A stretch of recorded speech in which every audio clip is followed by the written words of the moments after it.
Today's video, how to improve traction on your Corvette.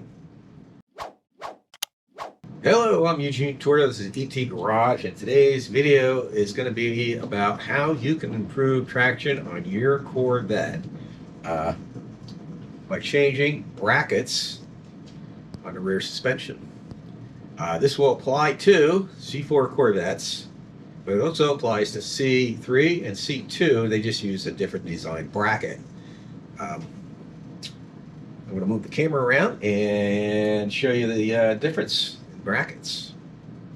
Okay, here we have the factory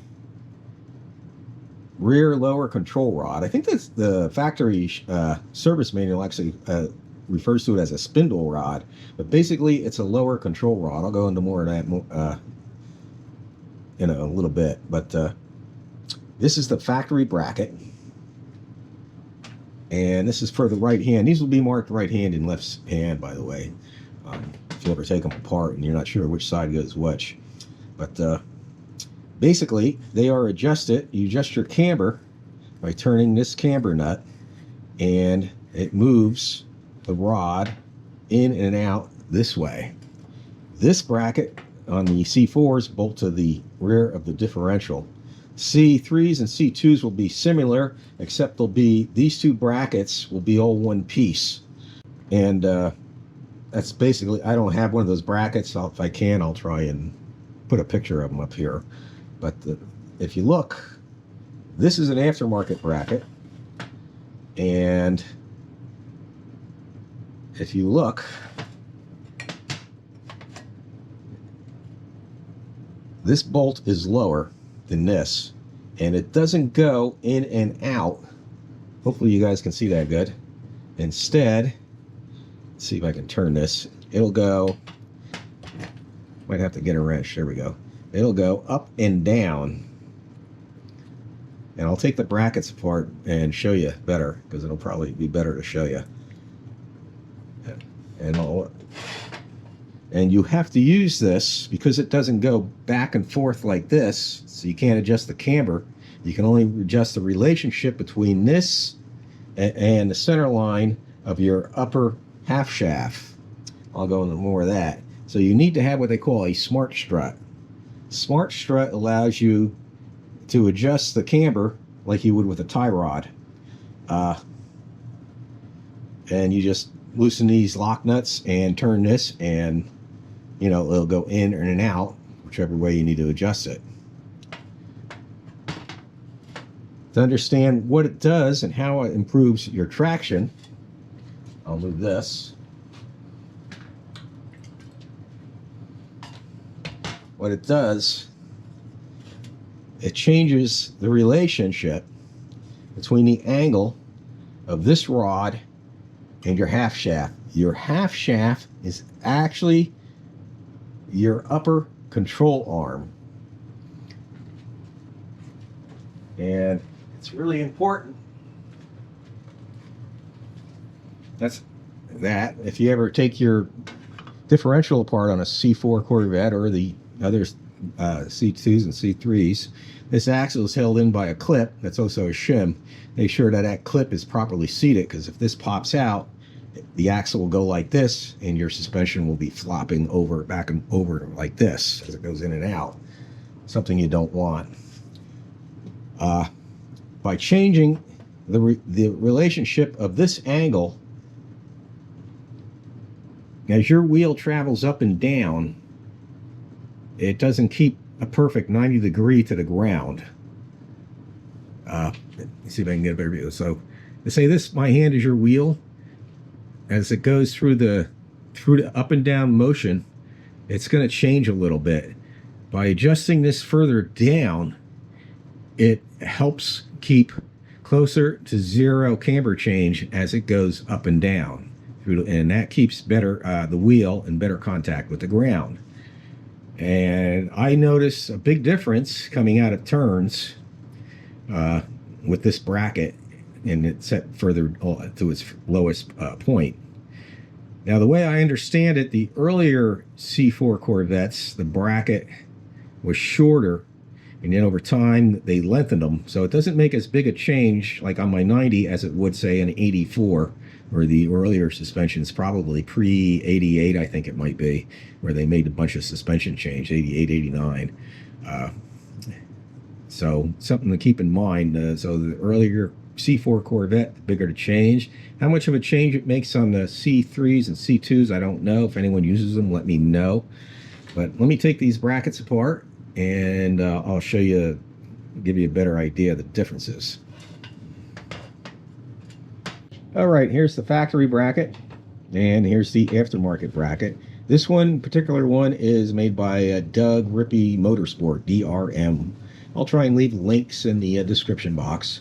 But you can see the factory one goes in and out to adjust the lower control arm in and out, where this one goes up and down to change your angle in relation to your half shaft or upper control arm, if you want to refer to it as that. That's the big difference. And it does make a difference in traction, especially coming out of the turns. I haven't done enough drag racing, and I can't say I've done, it's kind of difficult to do comparison. Hard launches. It's according to their website, it does improve traction and drag racing too. So yeah, if you make suspension changes, like a lot of people lower their car, and all that stuff, which will change the angle of your wheels. So the more you can keep them straight and in contact with the pavement, the better your traction. Now the difference is really very small. When we're talking degrees, degrees wise, how much that changes through the arch, the camber angle. So, but it does make a difference. Consider your tires this wide, just the 1 degree difference is going to put, one load on one side of the tire more than the other.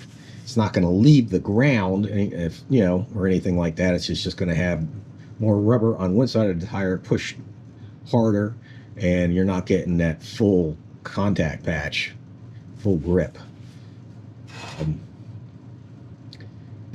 I can't remember the prices of these brackets, but you can get the combination brackets and smart struts from different suppliers like Top Flight, and I'm not sure if Doug Rippey sells the brackets and the smart strut as a combination or not. I ordered the smart struts a long time ago, and then shortly after I ended up ordering the brackets separate. I think the smart struts I got from Corvette Central, and but they come in different makes and designs. You can get them with Heim joints if you're in the racing only, or just like Heim joints. I don't like Heim joints on the street because I put a lot of miles on my car, and polyurethane bushings just hold up a lot better. These originally were gold anodized, and then over time, because I do ride my vehicle in all sorts of weather, that got pretty rough looking, and I just painted them, and now they're pretty rough looking again. I'm probably just going to clean them up, and I don't know if I'm going to repaint them or not. But anyway, I have to say I'm real happy with these brackets. I recommended them if you're into performance driving. I mean, if you're just driving your car back and forth to a car shows, and it's like a weekend cruiser, save yourself money. There's nothing wrong with the stock suspension. If you're really into high performance driving, you do autocross, track days, drag strip, anything performance driving, these are worth the money. They are actually I think one of the cheaper suspension upgrades out there. I mean, if you're real handy at fabrication, you could make your own bracket, and just really, as long as you're using the smart struts and you're not going to be making all sorts of adjustments, you can make your own bracket and just make one hole. Like you can see here, I'd say it's kind of hard to get a picture of how much lower it is, but yeah, I'd say it's about a ½ inch lower. So you can make fab up your own brackets, if I guess if you wanted to. If you're good at fabrication, then just make a single hole and use the smart strut and do it that way. I've actually considered that, but since I have them, there's no reason to do it. I guess that's about it. All right, I hope that was helpful. I think I've done a video about these brackets before in the past, but I figured I'd redo it, and I hope it's helpful. Yeah, they're, in my opinion, not too difficult to install, so if you decide to go this route, and like I said, if you're in a performance driving, it's worth it. If you're just a weekend cruiser or go to car shows, just leave your suspension stock and save yourself. Spend your money on other things. But I ain't going to keep rattling on. Like I said, hope it was helpful. Hope you learned something. And all that good stuff. Hope it was entertaining somehow. But everybody have a great day, and God bless.